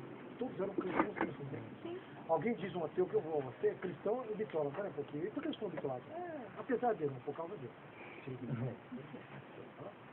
Então, imagine então essa terra sendo destruída, quebrando essas grandes placas. São plaquinhas com 200 km de espessura, né? E milhares, centenas de milhares de quilômetros quadrados. Né? Então, essas placas se movimentando, né? E a Terra realmente convulsionada, terremotos, maremotos violentíssimos. Né? As camadas alimentares estão se formando de maneira rápida. Né? Então, são os 6 fenômenos globais que eu falei para vocês, né? Eu vou falar bastante sobre eles, bastante, tem pouco tempo, amanhã. Então, a Terra foi totalmente transformada. Só que a geologia, o produto de tudo isso são os fósseis. Essa calamidade deixou seus vestígios da vida que existia, ela ficou realmente, para mim, é a maior evidência de que realmente houve o dilúvio. Por que o dilúvio? Por que vocês acham que Deus mandou essa calamidade? A gente às vezes pensa em Deus como apenas manifestando justiça algumas vezes, e algumas vezes não misericórdia. Deus no Antigo Testamento é justo, mas justo, no Novo é misericordioso. Nunca se esqueça, as ações de Deus, sempre nas ações dele existe a justiça e a misericórdia juntas, elas nunca estão separadas. Mas espera um pouquinho para você. A morte daqueles do povo que não é de Israel no passado, crianças e tudo, né? E vamos falar sobre isso se houver tempo aqui. Mas vamos falar sobre o dilúvio. Deus percebeu que o homem quando se ajunta, e se afasta de Deus, a coisa é terrível. Então, o homem pós, mesmo com a mensagem de Gênesis 3,15, sendo proclamada por Adão, Sete, e os fiéis de Deus que existiam nessa época, Enoque, talvez um dos principais, a maioria não aceitou. De uma maneira que, se Deus não agisse de maneira rápida, não ia sobrar ninguém. O plano da redenção seria abortado. Deus precisa de tempo para amadurecer o pecado, as pessoas entenderem quem é Satanás. Você tem uma ideia? O filme Paixão de Cristo, ele é muito forte. E tem muitas coisas que não funcionam, mas tem um cara que está no meio sempre. Ele está carregando um bebezinho velho no colo. Ficção. Ficção. Mas aquilo ser, sabe quem é. Ellen White diz que nesse momento, Satanás e os anjos, eles estavam tão eufóricos por estarem levando Jesus à morte, que eles tiraram a capa e a camuflagem. Aí, pela primeira vez, em 4.000 anos, eles perceberam quem é Satanás. Havia dúvida a respeito de por que ele tinha feito isso. Se você pegar o Patriarca e Profetas, na parte inicial, fala nesse processo de engano no céu, um dos processos. Ele fomentava a discórdia entre os anjos, sem eles perceberem. De repente tinha um anjo, de maneira enérgica, assim, surgindo contra Deus. Não porque Deus é injusto, só estava chegando. Calma, não é bem assim, não. Ele agia com apaziguador. Isso falava de maneira, essa maneira astuta de agir, ele sempre teve. Então, quando ele saiu do céu, todo mundo, mas por quê? Esse anjo de luz, aquele que a gente falava para ele, que música você fez, Lúcifer? Que música maravilhosa! Demais! Ele começou a puxar, eu sou bom mesmo, viu? Que Jesus lá, que para mim era um anjo, né? Ele agora tem privilégios que eu não tenho. De repente, as coisas começaram a surgir. Essa história de Deus se colocar numa posição de subalterno ao próprio, à Trindade, para mostrar que a submissão, levando a Satanás a entender isso, o próprio Deus se colocou nessa posição, isso me encanta. Esse assunto eu posso falar mais. A gente pode falar muita coisa bonita, que a Bíblia realmente nos apresenta. Então, só naquele momento, depois de 4 anos, que eles entenderam quem é Satanás. Demorou 4 anos para isso desmascarar. Aí você percebe o que acontece com ele, né? Quando Jesus morre, ele não peca, né? Ele dá um grito de desespero e desaparece.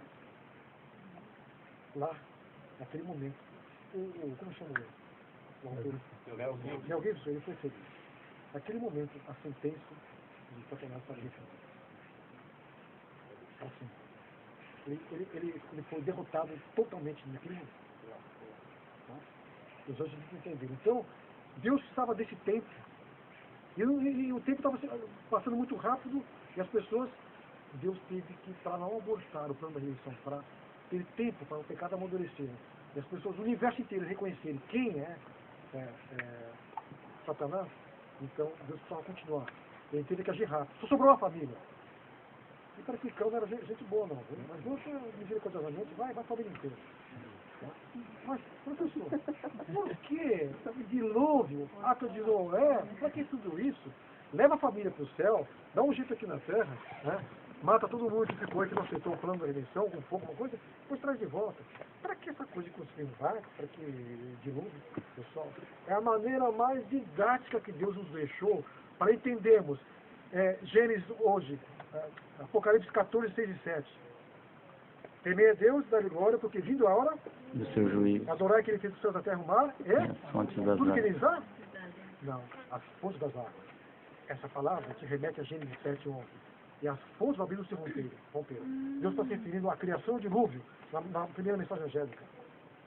Então, Deus sabia que nessa época, crucial da história, o final da história, as pessoas estavam em evidência. Se Deus fizesse esse julgamento, como eu falei aqui, de maneira tranquila, tal, levasse depois de tudo isso, colocasse de volta, ficasse só na Bíblia, as pessoas não entendiam. A maneira mais didática que ele tinha, ele fez. Um barco para as pessoas terem tempo para meditar.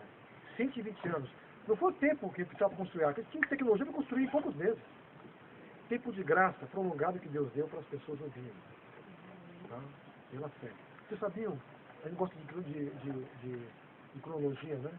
Mas dentro da cronologia, Gênesis 5 e 7, 5 e 11, claro, quando Noé começa a pregar, ele tinha 480 anos. 120 anos? O ano 600, não é? O primeiro filho ele teve com 500 anos. E disse para ele, olha, você tem que trabalhar porque teus filhos vão entrar. Filho, não tem um filho? Ele começou a trabalhar sem ver a conversa com o Pedro durante 20 anos. Depois nasceu 100 anos já. O dilúvio é o amor de Deus, para que hoje, nesse afloramento, olhando essas rochas, olhando toda a geologia, eu tivesse as evidências mais didáticas e fortes de que ocorreu o dilúvio. E as pessoas não aceitam.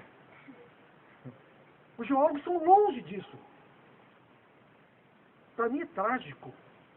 Eu lecionei durante 20 anos. Não, 20 anos eu lecionei 13, certo? Por estudante de graduação e pós-graduação. E ver a geologia tão longe de Deus. Deus está dizendo em Gênesis 14, 7, lembra do dilúvio. Eu deixei para vocês evidências bíblicas e científicas do que ocorreu. Esse julgamento é para você despertar, porque vai ter outro agora. Está em andamento já, a primeira fase dele.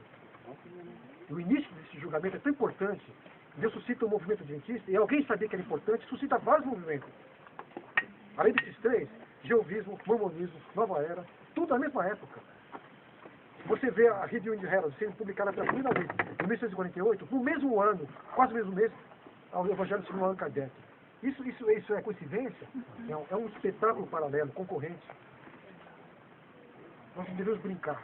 A partir dessa data, até os dias de hoje, nós estamos vivendo o dia da expiação. E no tempo do povo de Israel, o dia de expiação é um dia solene. Já vinha afligir o coração. Eu estou fazendo isso cada dia. Então, o dilúvio, nós vemos a bondade de Deus, para realmente salvar o maior número possível de pessoas. O plano da redenção hoje já está claro para todo mundo. Nós não temos mais dúvidas. As maiores evidências estão à nossa disposição para realmente aceitarmos o plano de Deus para a nossa vida. Pessoal, vocês perceberam que teologia e Bíblia podem trabalhar juntos? A Bíblia é um compêndio maravilhoso. Gênesis 6, 7, 8, tem um significado muito grande para nós. Chega de falar, 15 do meio-dia. Perguntas? Professor, aqui a teologia, assim, o motivo assim, do terremoto de Lisboa, porque abrangeu vários continentes, né? Foi uma coisa... Deus age de uma maneira... Aqui é atribuído... Deus muitas vezes age, presta atenção. Deus age de maneira o máximo possível natural. Às vezes nós podemos acompanhar. A maneira sobrenatural que ele age, realmente só em situações muito importantes. E uma delas é a conversão. Você acha que a conversão ocorre só por Deus? Você não tem que realmente entregar o seu coração a Deus. Esse milagre acontece. Tá? É uma ação sobrenatural de Deus. Agora, de modo geral, ele procura agir de maneira natural. Então, nem todos os sinais que nós vemos na Bíblia, até proféticos, se referem a atos sobrenaturais de Deus. Por exemplo, a queda das estrelas, em 1833. É o cometa Tuttle-Temple, ou Temple-Tuttle. Ele tem um ciclo de 33 anos. Em 1799, o que acontece? Esse cometa ele tem um ciclo de 33 anos, ele passa perto do Sol, e à medida que se aproxima do Sol, a interação com a radiação solar gera aquela cauda dele, está perdendo matéria. É por isso que o meteorito pode existir durante milhões de anos. O sistema solar é recente. Quanto eles desaparecido todos os meteoritos? Tá? E cometas. Cometa. Então o cometa, ele vem e deixa um rastro. A cauda dele deixou um material, ele se afasta. E a Terra, no seu movimento orbital, ela passa por esse caminho deixado pelo cometa. E as partículas são atraídas pela gravidade da Terra. As chuvas de estrelas.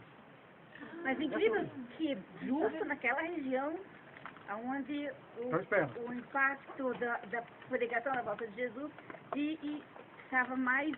Ocorreu em 1876, 1899, né? E até o último agora, vamos imaginar, 1999.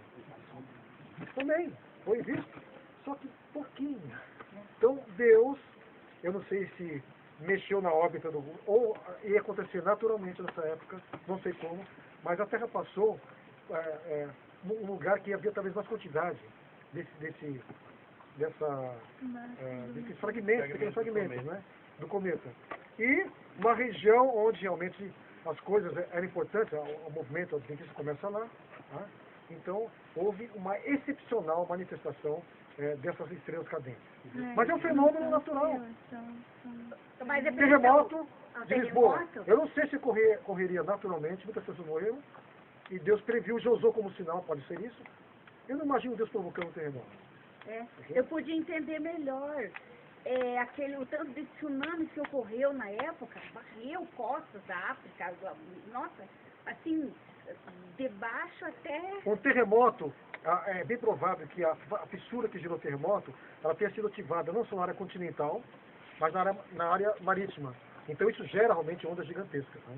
Mas como que geologicamente... Explico, é uma região onde eu consigo até mostrar para você a falha onde ocorreu o terremoto. Nossa. Muita ação. Não é problema, isso eu entendo. Agora, o sol escurecer, isso aí até hoje...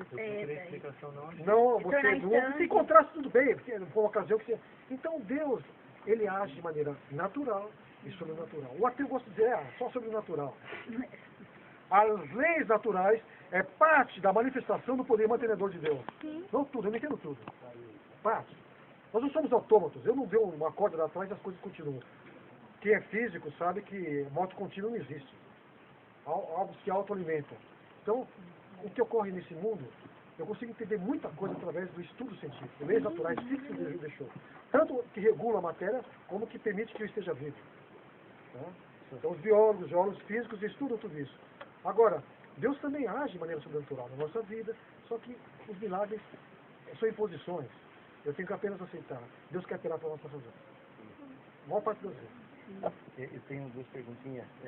Primeiro, ontem o professor colocou lá que os dinossauros são parte da criação, algo parecido assim, entendeu? Mas eu já li na profecia, claro, só essa informação que eu tenho, de que eles são resultado da amalgamação, da inteligência enorme que os A igreja se reuniu em 1940, dois cientistas, Harold Kleck e Frank Wills Marx, os melhores que nós tínhamos na ocasião, são excelentes, estavam junto com pastores, e daí? Como interpretamos a declaração de Harold? Então, na hora, lendo o inglês, você com cuidado percebe que a interpretação mais correta, que a igreja realmente coloca como sendo a menor, seres humanos com seres humanos e animais com animais. Tá? Não existe essa de animais com seres humanos. Okay? Em princípio, foi a posição tomada pela igreja. Okay? Não houve realmente contestação muito grande. Biologicamente, só isso que realmente eu posso aceitar cientificamente, essa é a posição da igreja. Agora, alguns acham uma planta carnívora, ela existe hoje. Tá? É muito estranho. Nem todos os dinossauros são T-Rex. Vocês viram ontem alguns enormes, os maiores, como no mundo dos mamíferos, são realmente herbívoros. O apatossauro, o braquiossauro e outros têm aqueles rabos compridos, pernas realmente enormes. E Deus criou um animal, pessoal, esse animal é muito mais bonito que o elefante. O elefante é horrível, esteticamente. Eu me acostumei aquela pele franzida, aquele rabinho, aquele bumbumzão, aquele rabinho pequeno, aquela orelha descomunal, né? E no lugar da boca tem meu filho olhou o elefante pela primeira vez, pai, por que essa cobra está fazendo a boca do elefante? Ele é muito mais feio do que um braquiópode. Uma coisa elegante, um animal enorme, mas muito mais que uma girafa. Né? Então, Deus criou os animais. Os animais foram modificados em graus diferentes após o pecado. Alguns mais do que outros. Talvez um cordeiro de hoje seja muito parecido, mais parecido com o Éden, o cordeiro do Éden. Já uma planta carnívora, muito diferente. Então, o pecado se manifesta, o processo de degeneração, de maneira mais acentuada em um ou outro espécie. Eu tinha ideia de que fosse a ciência da época que conseguiu fazer uma agora, hoje, espécie de animais. Pessoal, hoje a genética está dando hoje. Tem a epigenética também, está aparecendo aí. Então, pessoal, a gente começa a pensar, será que não houve... Bom, alguns alimentos que nós comemos transgênicos, tem gene de bichinho lá no meio. Gene de bactéria, e sabe que me disseram que a Monsanto, nada de Monsanto não, viu? Eles produzem micro-organismos para realmente trazer prejuízo e eles realmente apresentam depois eles criam. Hoje em dia, criar uma bactéria, um vírus ruim em laboratório não é possível não, né? Outra coisa, a clonagem. Eu acho que a clonagem humana está sendo feita. Mas ninguém vai falar. É possível ou não é possível ser feito? Sim. Biologicamente. Então, o homem, diz Aaron White, que a criação de Deus estava em perigo por causa do dilúvio. Esse é um dos motivos pela destruição. Nós estamos chegando perto. Hoje, espera um pouquinho, eu quero um filho. Tem aí 10 fetos aí. Qual que é o melhor aqui? Pessoal, demais. Então, nós somos cada vez mais, eu sei que estamos na área de biotecnologia, pode falar um pouco mais a respeito de onde nós estamos chegando. A criação de Deus está em perigo. Eu não sei se realmente ocorreu humano com animal. Biologicamente não é possível, mas agora, geneticamente, alguma coisa você mexer aí. Entre os próprios animais mesmo, porque o tiranossauro, esses animais, essa desproporção de patas. Ele foi modificado, ele não foi criado do nada. Foi um animal extremamente modificado. Da mesma forma que a serpente também está muito modificada em relação àquilo que ela é. Tá? A apuração de Deus, e depois ela modificou. E algumas serpentes são encontradas com vestígios. Então, aqui, não sei se existe ainda, a informação está lá. Ela está realmente latente, mas está lá. Professor, o sol está quente e a gente já está na hora que a gente tinha combinado meio-dia, mas tem muita coisa, né? Eu queria só aproveitar esse momento aqui da rocha e perguntar assim, aqui basicamente é um derrame só de lava. Sim. Aí eu pergunto, a extensão dele, eu não sei. Ele pode ter mais aprofundar e para cima tinha mais coisa ainda. Então, note, qual a altura dessa parede aqui? 30 metros no máximo. Pessoal, eu já vi, pessoalmente, derrame de 70 metros. O dobro disso aqui. E aí eu queria saber se nesse tipo de rocha, que é de lava, se existe fósseis que é fácil achar nesse tipo ou não. E se não, em qual rocha que a gente acha Vamos mais? lá. Você vê impactos meteoríticos, um mapa americano cheio de crateras de impacto. Quem tem mais lá? Não, porque estudaram mais. Eles descobriram mais, eles têm recursos. Tá bom atrás. A Terra está cheia de estruturas de impacto. Muitas. Algumas monstruosas. Né? Com relação à sua pergunta... Fósseis, se nesse tipo de rocha tem fósseis. Com certeza, entre um derrame e outro, se você cair num lugar onde tem lava, você vira nada. Tá. Eu estava nos Estados Unidos, nos basaltos de Colômbia, aí é um lugar mais estudado, e eu fui em derrame onde tinha um contato de derrame com outro. Você percebe aquela parte mais escoriácea, avermelhada, aqui termina o derrame. Começa outro. De repente, num lugar que começa outro, eu vejo uma árvore. Ela está defumada, ela está assim, ó. Por quê? O derrame veio em cima, o peso cristalizou, e aquela árvore ela deformou, ela ficou chatada. Eu tenho um pedacinho dela, não era proibido, estava aberto, estava na estrada, não tinha nenhum... Né?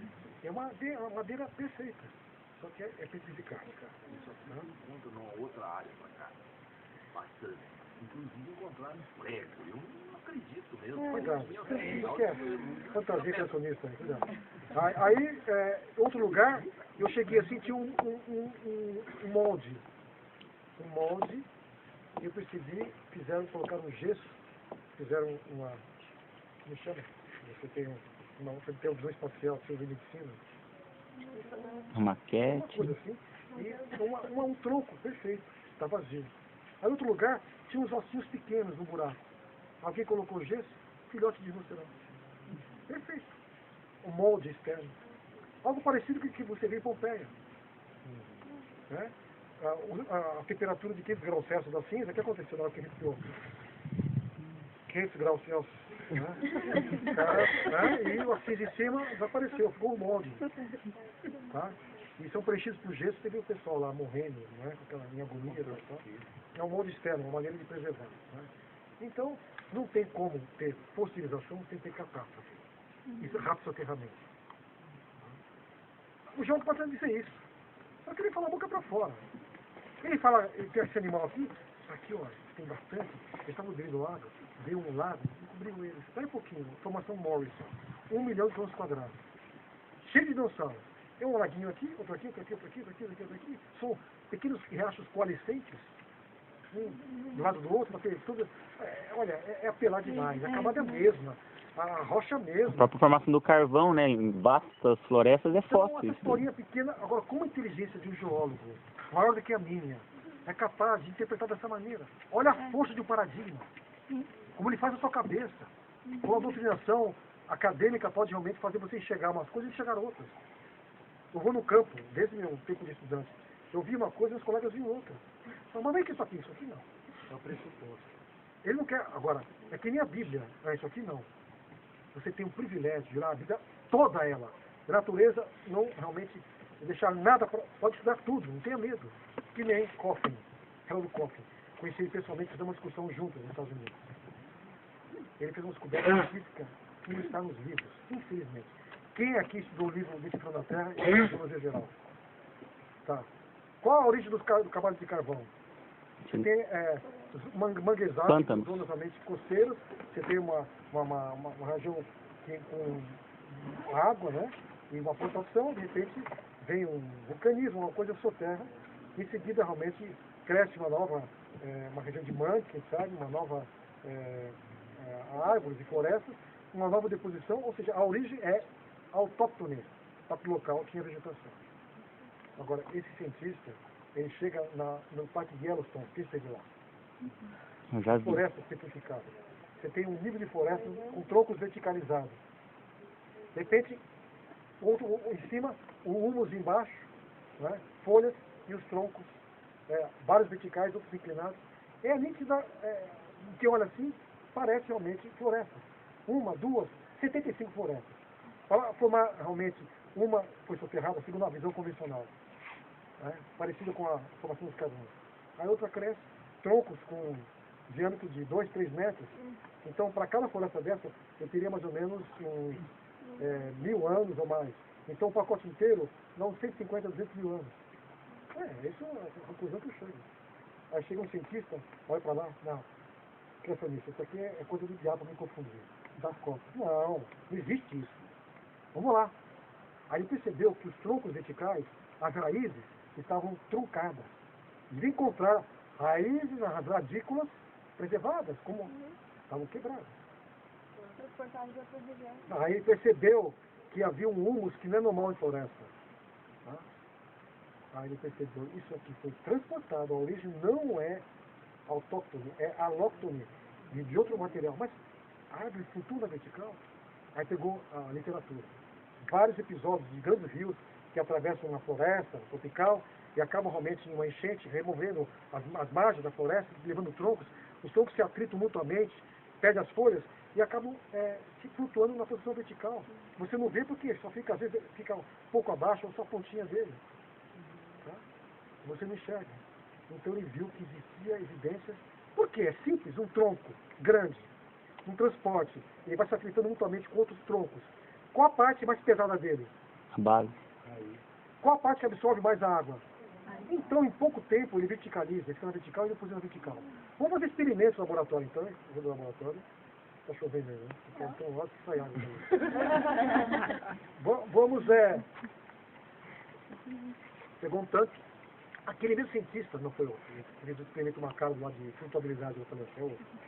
Aquele Leonard Brand, esse é o Coffey.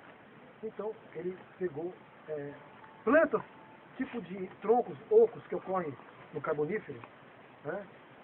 Cavalinhas pequenas, colocou no laboratório. Depois de 2 meses, 60% estavam na posição vertical no fundo. Escreveu isso na revista Geology americana, melhor que tem. Só que depois ele fala que recebeu uma bênção de Deus. O vulcão Santa Helena entrou em erupção. Fizeram um filme, Vulcano.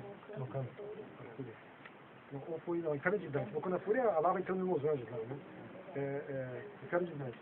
Então, o lago Spirit Lake, que está na base do vulcão Santa Helena, eu fui lá pessoalmente. Tem vários troncos flutuando lá ainda. Né? Eu feito um trabalho de sonar para ver como estava o lago. 60% dos troncos estão na posição vertical no fundo do lago. 90% acho que ele encontrou no laboratório. Foi confirmado na natureza o trabalho dele. Ou seja, aquilo que em Yellowstone, você imagina então uma grande floresta sendo transportada, muita vegetação, né? E uma maré, movimento de maré violento ocorrendo no dilúvio, leva esse material para o lugar. Na hora, entre uma maré e outra, dá uma paradinha, quando a água para, corre a posição. Posteriormente, essa massa de vegetação com água, a maré muda. E quando muda, o que vem de lá é sedimento. Ele deposita, então dentro em cima das árvores que estão aqui, sedimento. Isso, em poucos dias, né, você tem várias camadas. Então, esse movimento horizontal de vegetação para cá, depois sedimento para cá, forma verticalmente alternâncias de material vegetal e rocha. Então, essa é a origem do Parque de Yellowstone, daquelas camadas. Carboníferas, a mesma coisa. Então, hoje, todo mundo devia entender que as camadas de carvão, a origem é alóctone, não autóctone. Só que os livros de geologia continuam fazendo isso. Então, é triste verificar a força do paradigma, como realmente nós vemos um erro científico prevalece durante tanto tempo. Chega? Pena que o sol está forte, né? E todo mundo quer fazer xixi. Bom, É só o que eu queria observar, Vai. que no passado erros científicos foram cometidos e foram reconhecidos que estavam errados em diversos pontos, mas que não enxergam que hoje alguns erros também podem estar acontecendo e a gente está acreditando numa falácia, né? Mas que aquilo, já que é ciência, é verdade absoluta, ninguém pode mexer. olha, o que está falando é pior que o flogístico, calórico e heteroluminífero. Sabe o que é isso? O flogístico e calórico, ou seja, as bactérias têm uma substância, em todas elas, que ela realmente pega fogo. Não entendia a combustão, a ação do oxigênio. Durou muito tempo, revolucionário, flogístico e calórico. Eram teorias totalmente equivocadas. E foram feitas, para que funcionava. O heteroluminífero, nada se propaga no vácuo. as ondas eletromagnéticas da luz não podem atravessar, então tem um caminho para percorrer. Esse é o início. Então, isso apaziguou algumas mentes intelectuais. Né? Hoje não existe nada disso. A luz fica apaga no vácuo, não tem problema nenhum. Aqui é a dualidade, né? Partícula e onda. E ela propaga no vácuo, inclusive.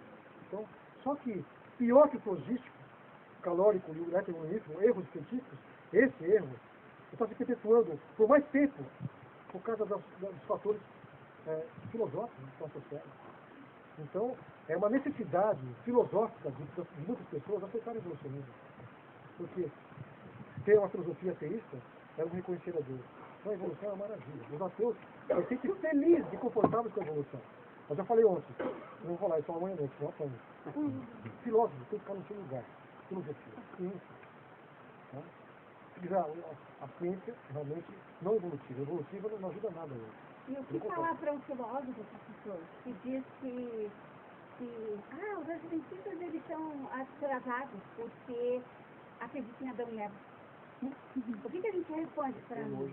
Minha querida, escuta essa. Eu estava no programa na Globo News e tinha o Mário de Pina do meu lado. E a Mona Waldfogle é evolucionista, conversei com ela antes, mas não teve jeito. Ela controlou a coisa para... Porque tinha alguns slides, tal. Tá? Aí, o Mário de Pina, a Bíblia, o Antigo Testamento é uma coleção de mitos. Então, existe hoje evangélicos, liberais, cristãos, que creem da mesma forma. Gênesis 1 a 11 é simbólico, aqui não tem nada de história, não. São historinhas que Deus contou para... mundo moral, tá? É mito, espera um pouquinho. E a alta crítica, que colocou isso de maneira bem elegante, bem feita, eu falei para vocês ontem, foi traduzida para o inglês 4 meses depois de ser publicado A Origem das Espécies, com o nome de Essays and Reviews. Procura na internet. Essays and Reviews. Nesse livro, passou 4 meses apenas da publicação do livro, e um dos autores, um clérigo inglês, fala: Darwin chegou para nos mostrar uma grande verdade. Pessoal, isso é coincidência? O que está por trás disso? Vamos... Eu concordo dessa separação da filosofia e da ciência. Mas se a gente for resgatar, por exemplo, os pré-socráticos, né? A gente entende que também parte da ciência ela surge da filosofia, de algumas indagações. Tales de Mileto e outros pré-socráticos, a racionalidade para analisar a natureza é lógico, concordo com você.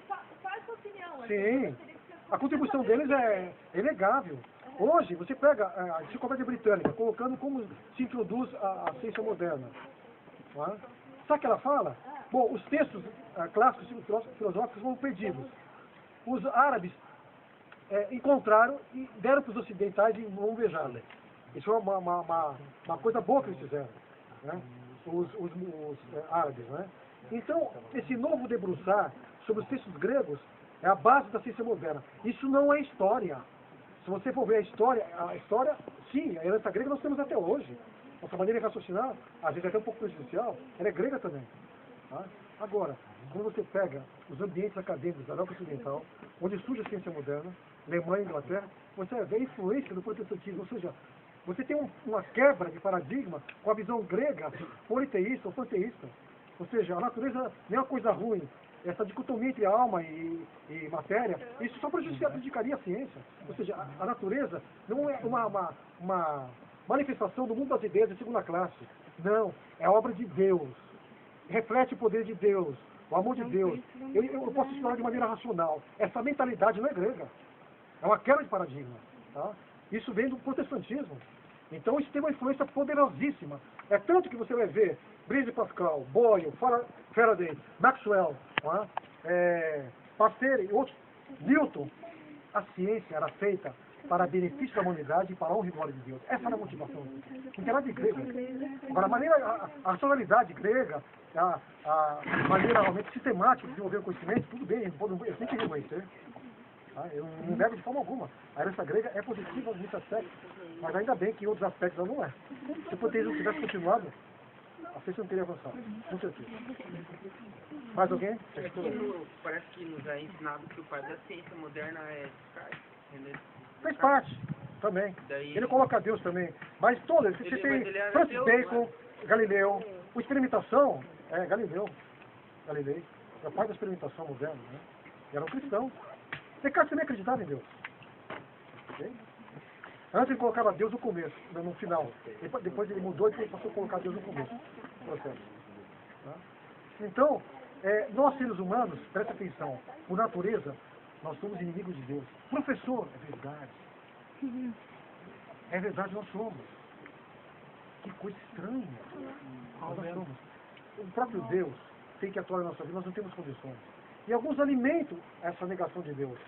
A vida inteira. Que tragédia. Eles não podem viver plenamente. A vida plena só existe com Deus. A plena liberdade só existe com Deus. Eu falei isso para vocês ontem, eu tenho certeza disso. A partir do momento que eu ignoro a Deus, eu vou estar em algum momento da minha vida sendo escravizado por mim mesmo ou pelo meio.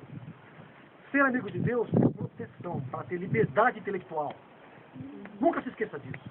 Além disso, eu recebo o alimento de Deus para a minha vida, eu consigo entender realmente por que Deus agiu assim no passado, qual o propósito da vida. Olha, a filosofia mais profunda, mais significativa é a bíblica.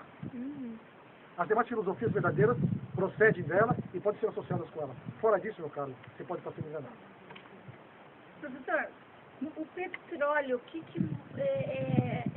até que ponto o jovem... Eu trabalhei na Petrobras. O petróleo, porque é fantástico, né? E um dia eu venho aqui para contar para vocês porque eu sei da Petrobras.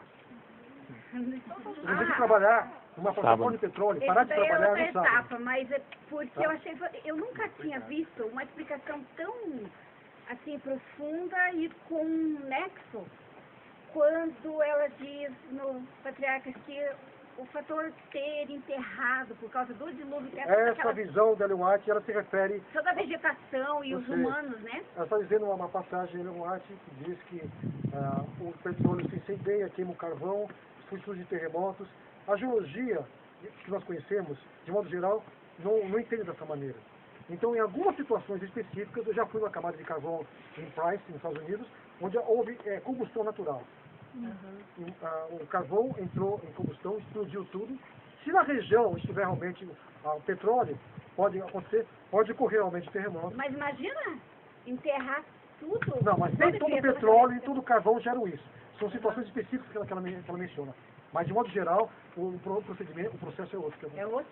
É. Tá. A origem dos terremotos tem outra origem, mas o que ela falou Entendi. cabe para algumas situações. Ok? Vocês têm que orar para esse ser humano frágil e limitado, para que ele continue ainda fazendo algum trabalho para Deus. Orem por mim, que eu tenho minha saúde bem precária. Não é? E se eu devo viver mais, Deus sabe. E foi bom estar com vocês, uma alegria. Eu cresço bastante. Se comunique comigo. Tento me ajudar aqui, ter ideias melhores. Não é?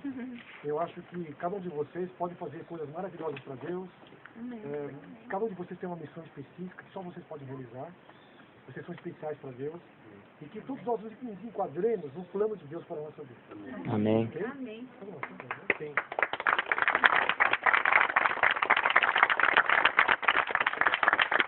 Queremos muito agradecer, professor. E quero, como ele pediu, repetir para vocês orarem. Amanhã ele vai dar uma palestra, então 2 aulas sobre criacionismo na UFPR. Já está lotado, né? Foi feita uma listinha, está lotado a capacidade do auditório.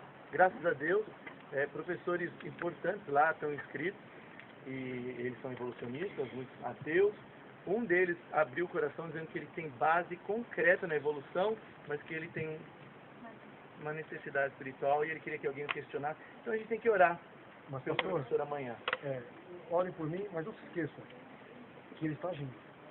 Neste momento, alguma coisa está acontecendo para não ocorrer essa reunião amanhã. Com certeza. Pessoas estão sendo contactadas, talvez pró-retorno, onde já se viu uma coisa dessa. Tá? Mas, da mesma forma que o inimigo pode usar agentes humanos, Deus também pode usar. Amém. Então vamos orar para que a verdade prevaleça, a vontade de Deus prevaleça. Se não acontecer na reunião, já aconteceu. Eu chegar numa reunião, na hora que eu chego, declarado greve geral para a reunião. Eu ouvi boatos de que vai ter greve amanhã. A greve é para começar quinta-feira. Tem indicativo aprovado, só lá. Mas talvez eles antecipem. Não. Não, pessoal, o inimigo trabalha. Eu falei um espetáculo paralelo para vocês. Ele continua a existir. Mas Deus é grande. E a oração tem poder. Deus é mais. E hoje à noite, quem quiser ainda assistir uma palestra dele, que vai ser mais com cara de sermão, né? Você vai Não, ter ela é bonita. Princípios do criacionismo. É uma geral. Aonde? Tem 7h30 hoje no Espaço Novo Tempo de Guabirão Sul, que é na Salgado Filho, tá? Salgado Filho é a mesma rua da associação, só que 3,5 km aí de diferença. 7h30 começa com o Dádiva Coral cantando, tá bom? Nós não transmitimos. Ainda não. Tá? Então, quem quiser ir hoje à noite, é o Dádiva Coral 7h30 e a partir das 8 o sermão do professor na hora. Nós não providenciamos isso. Filmar a aula na UFPR.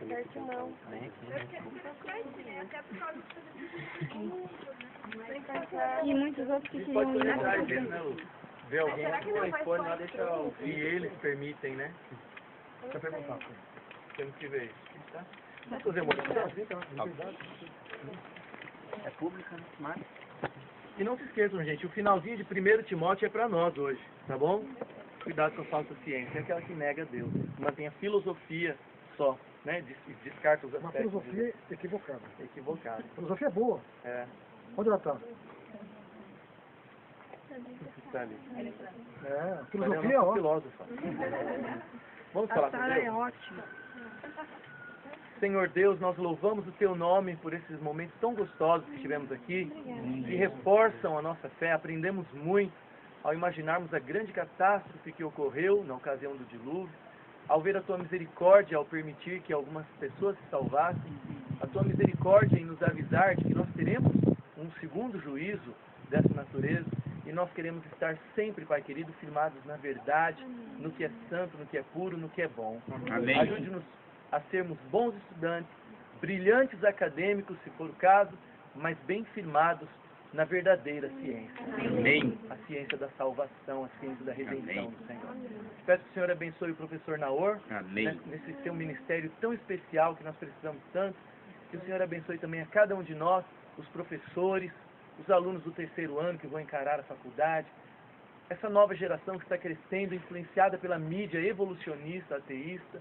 Que o Senhor tenha misericórdia de nós, que nós possamos cumprir a nossa missão que está em Apocalipse 14 e proclamar a Tua mensagem e o juízo vindouro.